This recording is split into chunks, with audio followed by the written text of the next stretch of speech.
Hello YouTube. It's been a while because I got a lot of comments on my previous vlog regarding my life as a concept art student at FZD. I decided to do this video, and a lot of you guys wanted to see more of my work and wanted me to talk more in depth about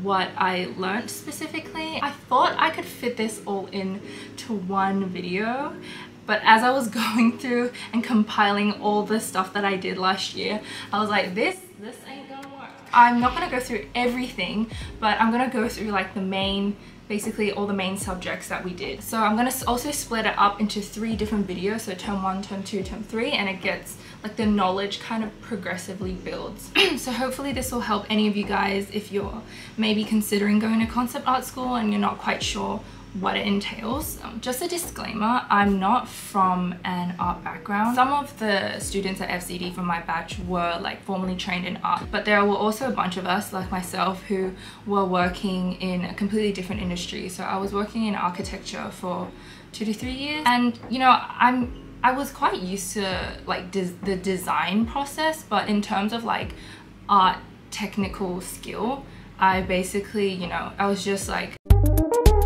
so yeah, this is like from a perspective of someone who didn't have any formal art training, and I think it was pretty good because I started off kind of like a blank slate. Yeah, so let's get into it.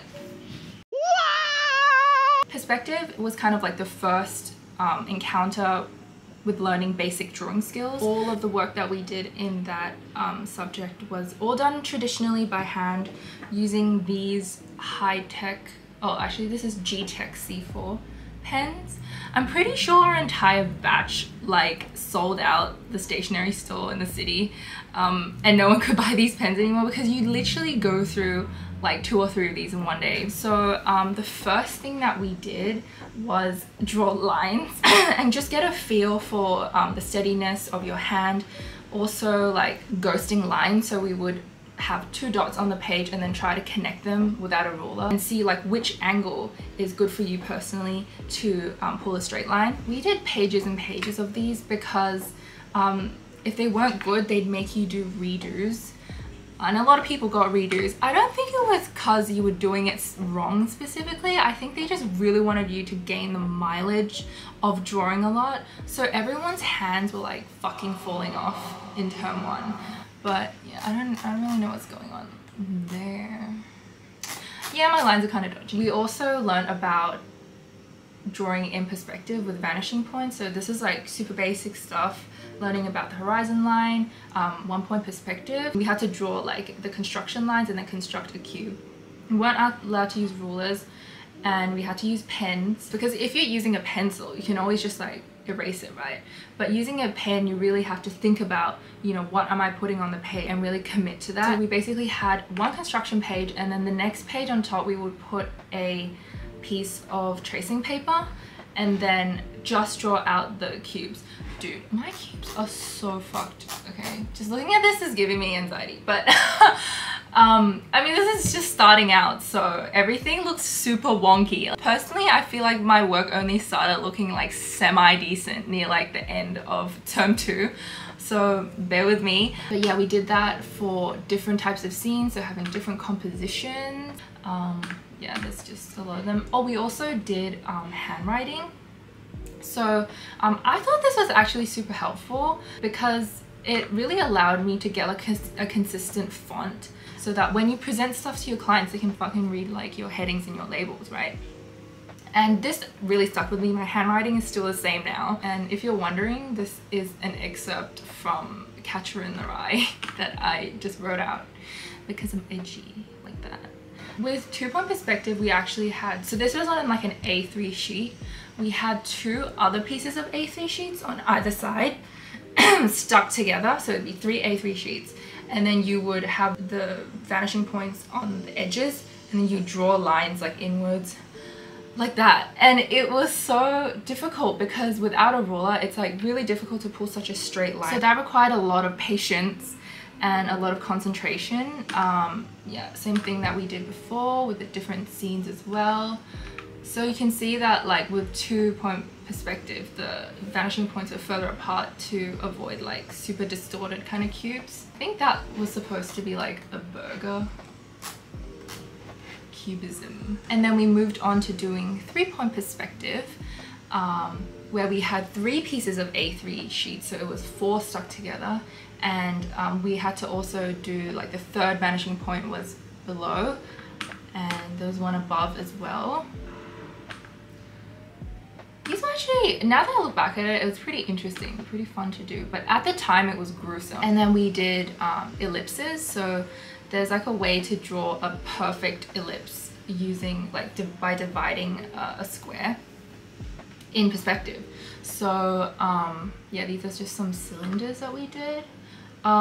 We also learned how to plot shadows in 2-point perspective.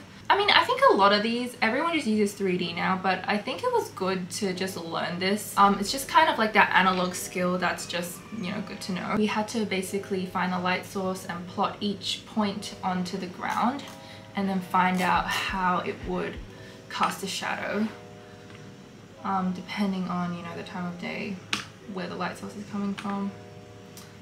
Doing it with more complex forms. This was a nightmare. I think it was the most notorious assignment that people were like dreading to do. So what we had to do was find a bunch of block letters, and then you'd have to mirror them point by point. So there's a technique to mirror a point across a plane. If you guys might have heard in Scott Robertson's book, if you see this letter T here, it's mirrored upside down on this floor plane, but it's also mirrored over here twice, and then on this quadrant twice, and then on this quadrant as well.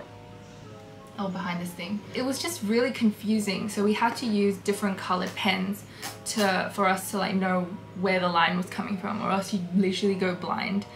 And redoing this was also a nightmare, but yeah, looks pretty cool. It looks like some sort of Escher painting, but that was one of the assignments. This was also drawing like an exploded view of a game console. We had to draw it by hand and then render it in Photoshop. So I think this was one of our first experiences rendering something, which was really fun. I really enjoyed this one. I also added a little Kirby on top because I love Kirby. I think near the latter part of perspective class, we started learning how to use Blender because, you know, we got to keep up with the times. Everyone's using 3D now. We started out learning how to model really simple household objects using basic shapes, cubes, cylinders, distorting them in different ways, beveling things, knowing how to like duplicate things, stuff like that, using the Boolean tool. And then we moved on to like smaller spaces, so I did this eGirl workspace, which I thought was really fun. I really put a lot of effort into it at the time. It even has a little silver play button because a girl can dream. And I spent a lot of time doing this fucking PS5 console because I had to sculpt this curved piece right here. I don't know why, but I really like putting in like the little details, like the kind of mapping for like this little Kirby cup and like all the lighting. So that was a really fun experience. And we also did another one. I chose Frida Kahlo's art studio. I remember also spending ages modeling this owl, like wasting my time modeling like tiny things that no one will ever see. And then we moved on to even larger projects, so like a piece of architecture, which is a Gothic church that I did. I don't even remember doing this. And then the last project that we did in perspective was this research station. So we had to pick a place that had a very harsh climate. I was inspired by May's story in Overwatch where they were like in cryo freeze, and then you can see like these little storytelling elements where she gets out of bed, she's the only one that's still around. No one will know, but I like including these like tiny little things that are just in the corner of my assignments. yeah, I think that's it for perspective. So the second subject that we had in term 1 was design sketching. The bulk of it was basically learning how to sketch from observation. So looking at the silhouette of an object, the proportion, the structure, learning about different line weights, how to utilize them. And it was kind of the beginnings of us trying to experiment with different workflows. So some people might draw like a grid. Some people tried massing the entire, like looking at the silhouette first and then doing the forms and details on top. So everyone was kind of starting to experiment with what kind of approaches they would take with drawing. So on the first few weeks, we did a lot of more organic subject matter. So, you know, rocks, trees, and then going on to other organic life forms. So organic things are easier, not easier, but they allow more room for error because, you know, the curvilinear type of stuff, even if you get it like kind of a bit off, it still looks fine. But with a lot of more hard surface things like cars or things that we're very familiar with, like dogs or humans, stuff like that, would there's like a smaller room for error because it's easier to tell if like there's a small deviation in proportion or something like that. So they started us off easy with bugs, birds, marine animals. These are really fun to do. You can see that now we're learning more how to use texture to define a form. So you're not just like slapping it on and it looks 2D, you're like trying to like curve it to like the form itself. Yeah, and it's just experimenting with more ways on how to express different textures. Crustaceans. Oh my god, this guy is so cute. I love hermit crabs. So you can see the line weight becoming more consistent now, and we're moving away from like super organic stuff to some like man-made objects, some more like rectilinear forms where you really have to like know where each plane is. Like even these cylinders that I drew, they don't really look cylindrical. Like they're not curved enough here to look in perspective. So I was still struggling with that at the time, but I mean a lot of these look like, okay, it looks a bit wonky and it looks like there's no thickness to this edge. Okay, what's going on? Okay, don't know. Anyway, hard instruments, and they give you like really specific subject matter that just comes up in future projects that you do. So I think that's good because you get the experience to like draw different things, like even archaeological equipment, stuff like that, Asian inspired stuff. And then we started moving on to grey wash. This is using grey tones and understanding value to create form. So you can see that we're getting more into like, oh, where are the highlights, where are the shadows?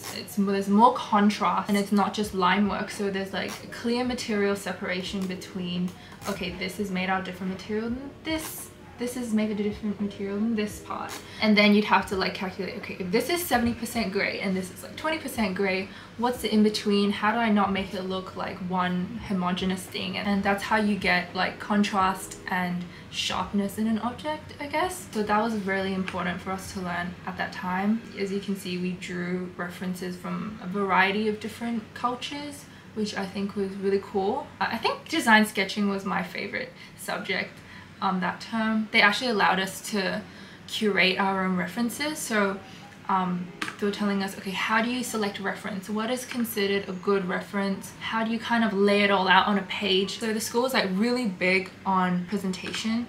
We would use this app called PureRef. I'll put a link in it in the description. But you can make like really nice reference boards on that software, and you can also overlay it on top of Photoshop. We started experimenting with color wash. The bulk of the form was still being held up by the line work and the textures in the line work, so it wasn't like a full-on render yet. But these are really fun to do. Yeah, we could pick like different themes and like these center lines and contour lines, but yeah, it wasn't like a full render yet.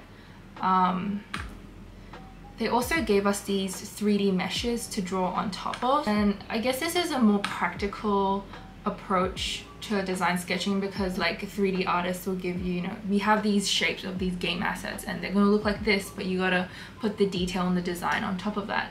So it's kind of like more a real world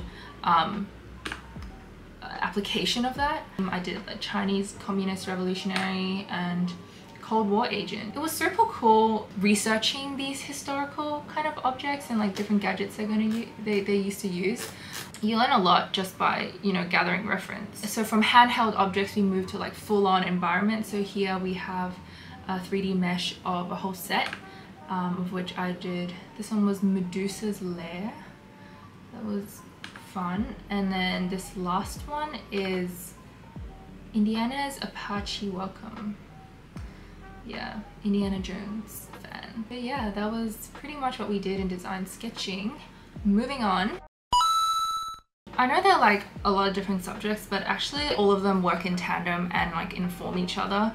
So in visual communications, we basically learned how to draw through, construct 3D form using the skills that we learned in perspective. So you can see here, I use a construction line. So we use the same method to draw these squares, and then we mirrored these squares down the vanishing points to create like a larger form in 2-point perspective. We also learned how to use orthographic views, so the side, the front and the top view, to also create a better layout and give more information to the viewer of the design. So this was very primitive forms to start off with, and then they get progressively more complex. I don't think this was presented quite well on my part, but yeah, so we would construct it first and then do like a clean version on top of that. Indicating where the center line is also, you know, it's just more information for your client. I think this was supposed to be like a fish thing. Man, I don't know what I was thinking. I think I was like losing touch of reality at that point. Because in term 1 you have so much work, you have no time to think. This was like a sphinx, I think. Why is it so thick? Like, its ass is like really wide. And then we moved on to curved forms. With this one, we would use the mirroring technique to mirror like each point across to the symmetrical plane on the other side, and then connect those dots to create these curves. This is kind of off. That should be touching. And then we moved on to even more complex things such as bugs, where we would find each point of like maybe like the end of the wing and then mirror it on the other side. So it's actually very, very tedious just to draw like one of these. But you don't need that level of accuracy, but I guess when you do go back to like casual sketching, you have that at the back of your head. So like when something looks a bit off, you're like, oh, that looks out of perspective. Same thing with like plotting these like drop shadows and stuff like that. It's good to know tractors, vehicles. This was like really bad. This train assignment, I remember one of my best friends from SED, Christy, she was working on this next to me, and I would like look over and she'd be like crying on her way home just trying to like draw this fucking train. Yeah, after this I was like, man, I don't know if I want to do this anymore. We basically had to do the orthographic view on this grid, and then we will put the grid in the middle. Like you can see the center line is that, and then extrude outwards from the middle, if that makes sense, and then like mirror each point on like each side of the train to make it like a 3D form. And then it got to more like fun stuff, where this was, I think, the Beast of Burden assignment, where we could find like an animal. We designed this carriage thing on top, and they would have like an occupation. So for mine, I took inspiration from those old Chinese bird sellers. I don't know if you guys know about that, and he's like fucking smoking up his opium. Very contextually accurate. I really like doing research actually, and you know, mind mapping, creating like different iterations of the design, what it might look like, and then to give you feedback. Kind of informs like the small things, like the silhouette. You know, it was inspired by like these old rickshaws that people used to ride, but I transformed them into like a little bird hanging mechanism thing. And then we had to design some characters that was like on par in the same world. So I did these like anthropomorphic bird selling people. And I think this was one of our first character design assignments. I'm not very good with characters, like I'm not good with characters, but it was good to experience that. I don't know if this was Beast of Burden, but I think it was a traveling merchant. So I did this floating Japanese sashimi izakaya shop, where this Tanuki, this raccoon dog chef, is serving his sea urchin sushi on his boat that's being pulled by these crabs. I thought it'd be cool to like crabs walk sideways, right? So they'd be like pulling the cart. That was a fun project as well. Oh, this was the last project in visual communication. We had to do a rescue vehicle. I was thinking of doing like a nuclear disaster rescue vehicle, like set in the future, if that ever happens. Actually no, it has happened. What am I talking about? Like these are some different thumbnails. I don't think I didn't like what I designed for this project. I thought it looked kind of weird. I'm not really digging like the shape language. I did a lot of research on it. Maybe I thought too deeply about like the functionality of it. Decontamination, misting thing, and then the inside of it. The color palette's fucked. I did not know what I was doing, but instead of having windows, it'd be like an augmented reality, like real-time camera thing, because you know, you don't want windows, you don't want to be exposed. Like filtration system, what it's made out of, tungsten. But I just think my presentation for this wasn't that great. Like the colors were too saturated. I think in this assignment we learned a lot about the use of graphics. So like even these small symbols, like Kingston would always say, would make it look more realistic, because in everyday life there's like graphics on everything, right? Graphical designs on mugs, on pens, on like basically everything you can find. So you know, yeah, you have like radiation symbols, things like that, little signs. So that's I think that was like a main takeaway from this for me. That's it for visual communications for term 1.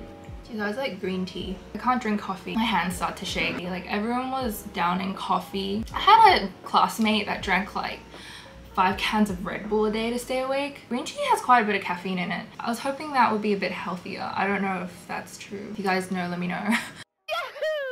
So the last subject that we had in term 1 is called Forms and Materials. This is where we learn how to basically do a full render without the help of lines holding up the form, and how to like separate the different planes depending on where the light is coming from. Starting off, we did very primitive shapes. We did cubes. I struggled a lot with this. Like it all became very scientific actually in the beginning, because we had to learn about, you know, bounce light, and like how a surface's light might bounce off and affect like another surface, and that becomes even more prevalent when you're dealing with color. My hand will look a little bit more pink next to something that's pink, so that happens all over the painting, so you have to be like kind of thinking about that. The way shadows interact with each other, so the edge control of everything, the edge of the shadow gradient, how every surface has a gradient. It's not like everything is just like a flat color, right? And then, you know, like the edge of something is not just like, there's always like gonna be a bit of a bevel. It's not just straight edges on top of each other. Highlights, the ambient occlusion. When 2 surfaces touch each other, there'll be like an area of very, very dark shadow.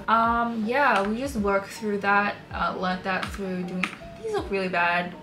I was struggling to process some of these concepts that Kingston was talking about in class. Like I remember having to like go on YouTube and read up on all these things by myself. Complex forms as well. Especially like specularity or something, I didn't really understand in the beginning. I just sort of say, oh, just add like a white line on there, but that's not actually how it works. Like, even the spheres that I did, the specular on them doesn't look right. Yeah, a lot of those. And then we moved on to getting references of animals and try and break down organic forms into more primitive forms. I struggled a lot with like the shadows, like how shadows interact with each other, because when these forms are like so close to each other, obviously their shadows will be like casting on top of each other. So getting used to that, like this type of stuff or like this type of stuff, it's like it kind of makes your brain hurt.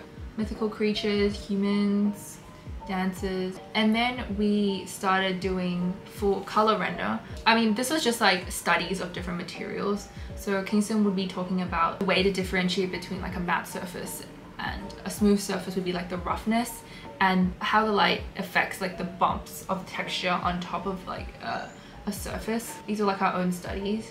Cheese, that's giving me trypophobia. But like even the edge of the cheese, right, is like the edge is different from like leather or velvet. Like the minute details of different things. Cabbage, grayscale renders, and then full render. So we would look, we would study the material, more organic things. So I struggled a lot with rendering organic things. Like I remember I had no idea how to get that kind of wet texture on top of the salamander, or like, you know, the feathers of a bird. And for some reason, like more hard surface stuff I found was not as much of a struggle. compared to like differentiations of textures between like something that's organic. And then we had a final class test at the end of the term where they gave us like a time limit and we had to like basically paint 2 things, and I did some birds because that was my weakness and I wanted to overcome it. But yeah, I kind of like the way these turned out. That was pretty much most of the kind of topics that we covered in term 1. That's actually a lot of stuff in like a 12, I think it was like a 13-week period. Everyone had like wrist braces and like Salonpas slapped onto their arms and like bandages everywhere, because you just be like drawing every day. I was like, if this is gonna be the rest of FZD, I'm gonna be fucked, because I physically can't move my hand anymore.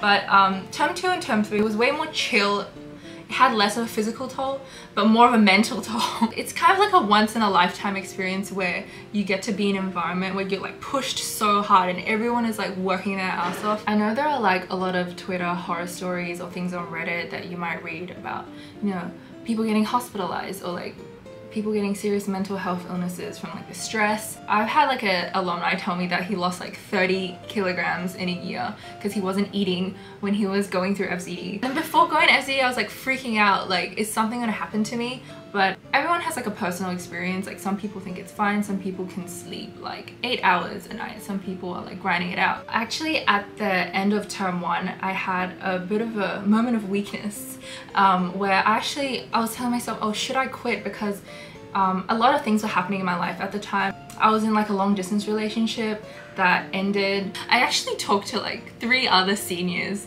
in the batches above me, and all 4 of us went through a breakup in term 1, which I thought, is that coincidental? That can't be coincidental. Like, it has to do with like the term 1 curriculum. Yeah, I mean, they always say at the school, your client's not gonna give a shit if you're like going through a breakup or if something's happened to you in your personal life. I don't know if I subscribe to that kind of like hustle culture, like it's quite capitalist. I mean, I guess it has some truth to it. I just kind of thought to myself that, you know, I'm doing this for my own improvement, right? Actually, near the end of term 1, I thought about, what if I just went back home to Sydney and pursued tattooing? I went up to Kingston and I was like, oh, what do you think I should do? And he said, get through term 2 and term 3. And then he actually offered to help me, and I could go over to his studio on the weekends to apprentice, like as a tattoo apprentice. I think it was actually really great for me because I got the weekend to kind of take my mind off my FZD work. I think it was great that he, you know,